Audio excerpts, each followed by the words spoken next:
Hi everyone, Nigel Saunders here. We are back for part 2 of getting my Serissa ready for the Toronto Bonsai Society's Spring Show and Sale. In part 1 of the video, I got the tree all pruned up, looking good. So it's under the mister right now, being spoiled. And it's beautiful and warm here in the greenhouse. It's just perfect growing conditions. Yesterday, I also began preparing the soil that will sit on top of the planting to simulate that red African soil you see in many photographs. So I washed it and it's drying out in the sun here. It's almost dry now. So my next step, I've got to sift it. You can see there's a lot of coarse particles in it, and I want to get rid of those. I just want it to be fine, almost like sand. So that's my next step, is to sift the soil. Even though my red athletic turfus here isn't perfectly dry, I'll try sifting it, see if it works. All right, here I go. I won't need a mask because it won't be very dusty.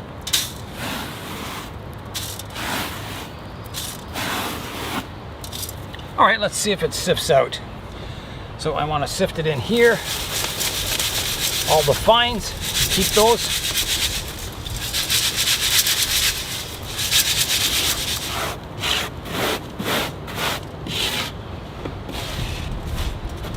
So fairly cool out today. Not t-shirt weather, but more jumper weather.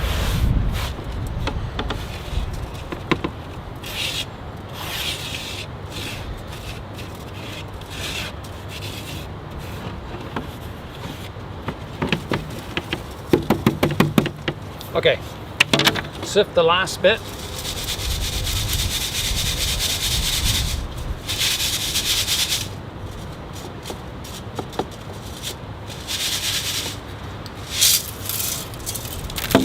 And that is what I'm left with, a nice fine soil to top dress the planting.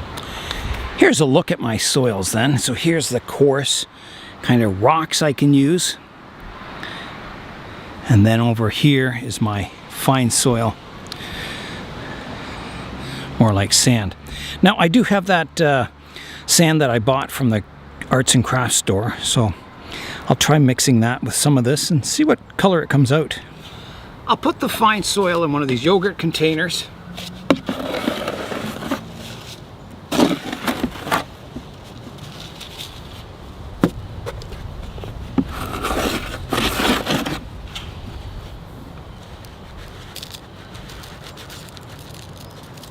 Might need 2 of them. Good thing I brought 2 out.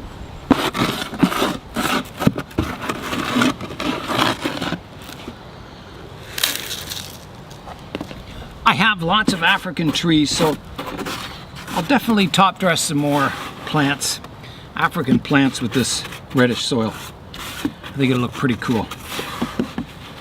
Okay, so I almost got 2 yogurt containers full. So here's my other sand that I bought.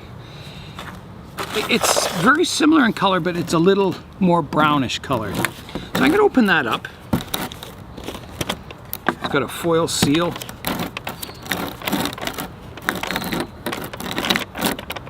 I should get it off here.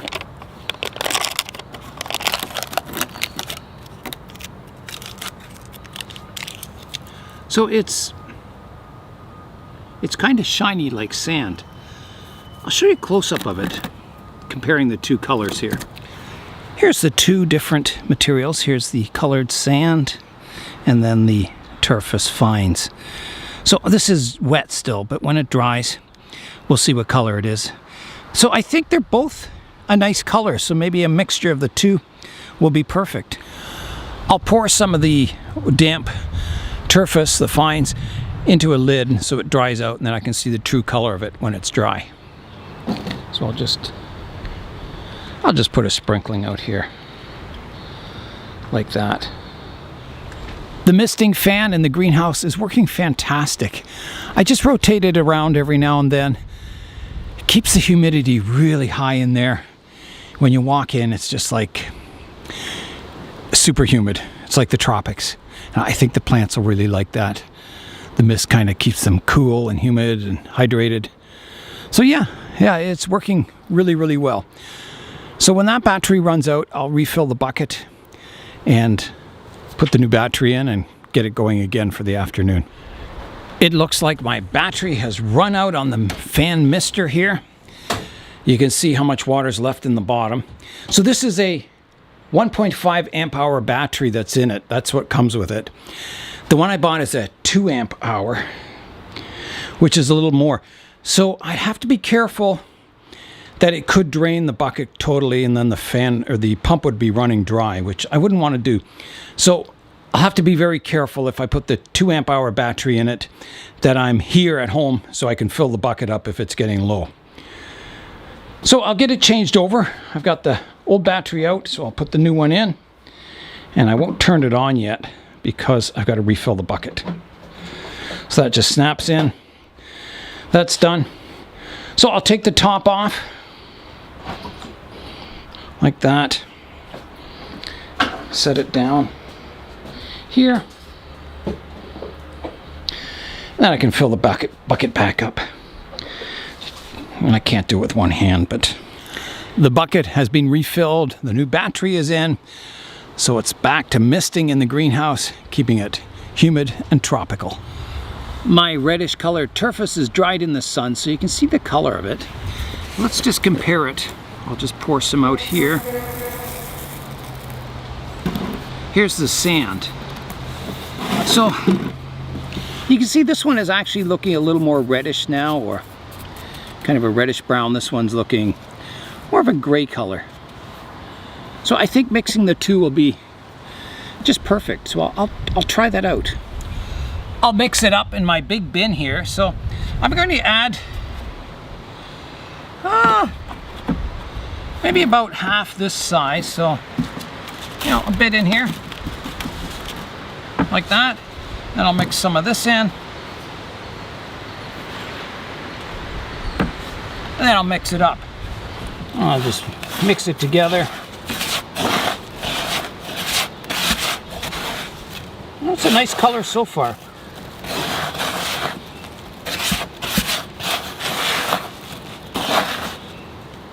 Yeah, pretty nice color. Just a little more sand to it.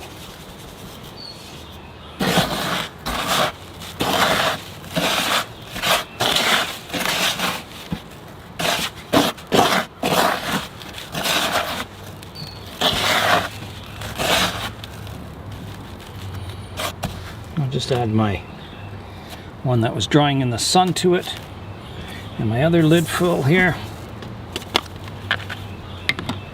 Mix that up again.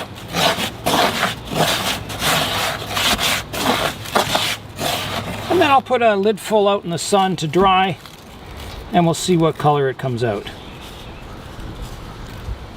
So I know kind of when it's damp like this, it's a nice color. So I'll see what that looks like when it dries in the sun.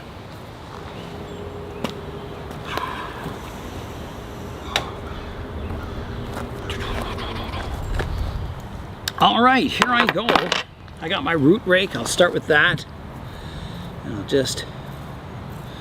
So it's... The soil level's a little mounded up in the middle, so I can take it... I want it flat in the end.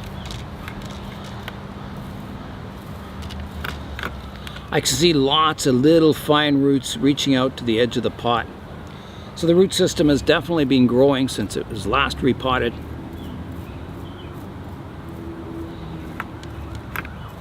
I'll show you a close-up of how fine the roots are and why it's so important to be super careful with the watering of a Serissa. The fine little roots. So too much water, they rot away. Too little water, they dry up. So you have to really be careful watering the Serissa. Keep your moisture levels just right. So to keep the roots from drying out, I do have another mister here. I can just mist away while I work, so those fine roots don't dry out at all. So I'm still removing soil, raking away that top layer, and that'll get replaced with my reddish color. I'm going to try the reddish color out. If I don't like it, then I'll just go with the sandy colored, like the regular white sand, playground sand mix that I usually use. But I want to try the reddy color because it's A lot of the soil in South Africa has that reddish color to it, so I kind of want to duplicate that. So I'm getting down there. I'm just working away around the root base here now.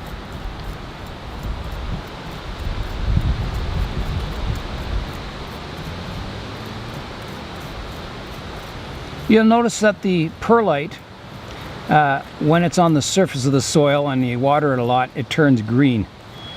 It doesn't stay white. Whereas underneath the soil where it doesn't get any light, it stays a nice white color. It doesn't turn that green. And that green color is algae, and then eventually it starts growing moss on top of it. So if I'd left this surface soil on here, it probably would have been covered in moss by the end of the summer. That's usually what happens. Okay, I think I'm getting down there where I'm raked away the soil to a nice level to add my top dressing.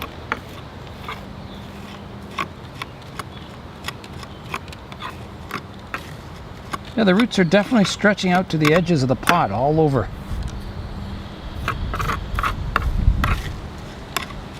It should grow well this summer in this large pot. Okay, that is it. I'm going to start adding my reddish color soil now. I'll just clean up around the pot here. Before I add the soil, I'm just going to prune away these suckers that are coming off the roots here. There's one there, a little sucker. And oh, there's one around the back here. So I'll get in there and trim it back. Here's the color of it when it's dry. So yeah, nice color. I like it. So I'll just start sprinkling it on here.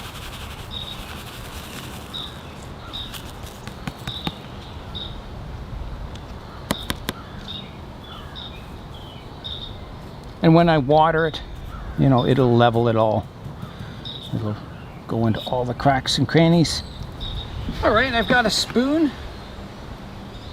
Yeah, just start sprinkling it around the roots.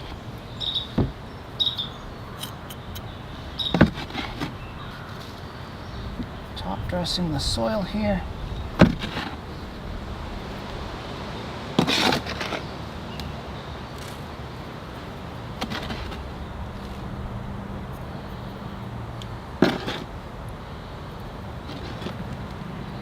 Just filling in the low spots now.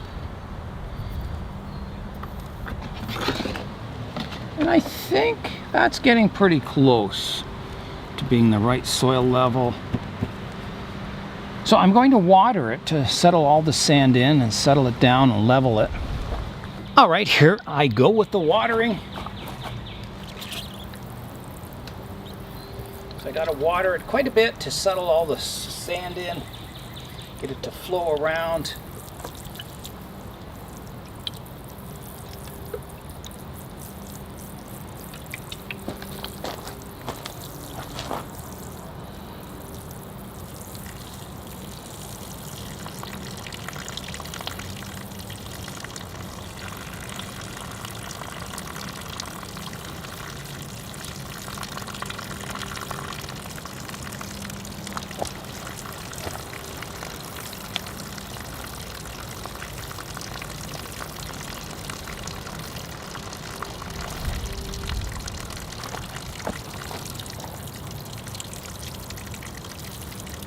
Okay, I think that'll do. I'll pick out any pieces of perlite or anything that's kind of obvious that it doesn't belong there.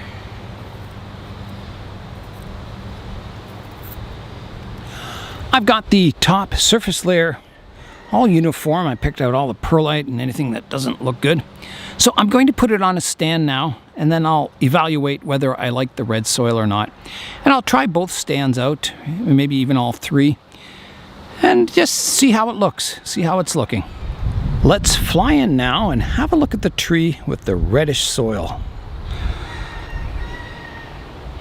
This is on the maple stand. So it definitely brings out the color of the trunk more. So we still have the tone of the pot with the trunk, which matches really, really nice. I think it brings out the green in the leaves a little more too. The red and the green are opposite, so makes them look a little darker and brighter. I'm going to try the other stand too. Maybe the maple stand isn't the right choice with the reddish soil. I don't know. I'll get out the other one, the walnut one, and we'll try that. Here is a look at the tree on the walnut stand, and boy, does that make a difference. Having the red soil just sort of ties all the colors together, and it's looking good. I think, you know, with the other colored soil before, it didn't work as well, but I think it's working now. It's looking fantastic, actually. Wow, I can't believe it. It really makes the pot stand out and the tree stand out. So that is pretty cool. I'm happy. I think I'm going to try it on the cedar stand, but I'm leaning towards the walnut stand now.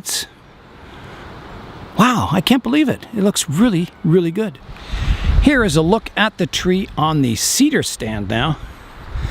And I don't like it as well as the walnut stand. Yeah, so I think the walnut stand is going to be the stand for the show. I'm just amazed. It looks fantastic together. My next step is to put some moss bushes underneath the tree. I was looking at photos of acacia trees in the African savanna, and typically under the shade of the tree there's some either taller grass or bushes growing in the shade. So I'll look around for some moss clumps that I can place on the surface of the soil. The mister is working away in the greenhouse, keeping it nice and humid in there. It's just fantastic. I don't know how long it'll last, you know, the motors and all that in it, but I guess we'll find out. Yeah, so far I'm really happy with it. It's fantastic. It just mists everything in there and keeps the humidity really high. It's like nice and tropical in there. I thought I'd better try the Serissa against the black background and a different tabletop just to make sure it still looks good together, and it does. It looks very, very nice. I was just hoping, you know, it wasn't the color of this table that made it all tie together, but no, it looks good. Now I think the tablecloths at the Toronto show will be black, so I think it'll just be even better, you know, having the black underneath. The stand matches the soil color really, really nicely, so I'm very relieved and happy. I placed the zebra on top of the soil. The zebra is kind of an important element to this planting. It kind of balances. There's a lot of negative space on this side. The tree's pushed over to the right-hand side. It kind of balances it out. I've tried rocks before, but I'm going to try it again. Maybe a rock with some moss bushes in the background there, just to help, you know, balance the weight of the tree. See how it looks. As this tree matures, I'll probably move it closer to on center. I've tried all kinds of different colored shapes, size stones, and my gut feeling is that it's just not necessary. It's just one thing that clutters up the design. Without any stones, it looks nice and simple. It's the tree and the zebra and the African savanna. I don't think it needs any other elements except maybe a few moss bushes, and that'll be it. So I'm not going to add any stones. All right, I'm going to add my clumps of moss at the base. It's going to be tricky adding this, so I got to get it just right. So here I go.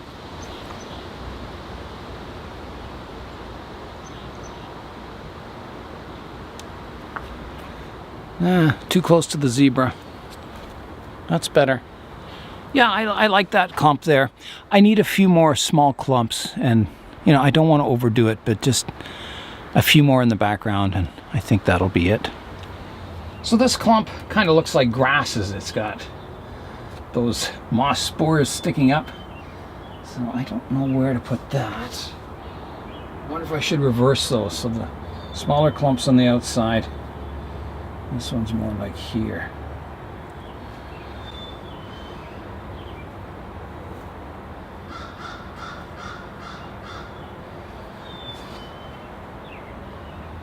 It looks pretty good. I think it just needs a little clump over here to balance it all. All right, I've got a few more clumps of moss here. Kind of a grassy looking one. placed back there. That looks good. And maybe one more over here. Yeah, I think that's about all it needs. That looks good. So I'll fly in here. So there's kind of what it's looking like.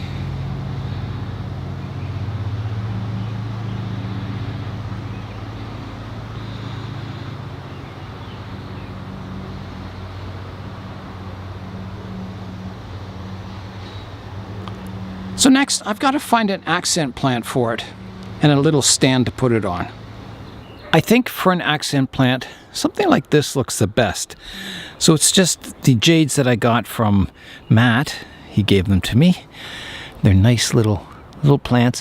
And I just put them on a piece of plywood, a slab of wood, and it's an older one, so it kind of tones in nicely with the display. So I think, you know, that's a 2-point display. I think that'll look fine for the show. So I'm happy with that. So that's, you know, the final look at the tree. I've still got to touch up the moss here at the base a little bit. Just kind of clean that the best I can. And yeah, I'm sure the top will grow in a bit. I've got, what is it? It's Tuesday today. So I've got Wednesday, Thursday, Friday, 3 days before the show. So I've got everything ready. I'm happy with it. I think it looks great. That's it. That's my display for the Toronto Bonsai Society's show and sale coming this weekend. I want to thank Matt for creating this beautiful stand and the accent plant too. And that's all for today. I'm Nigel Saunders. Thanks for joining me in the Bonsai Zone.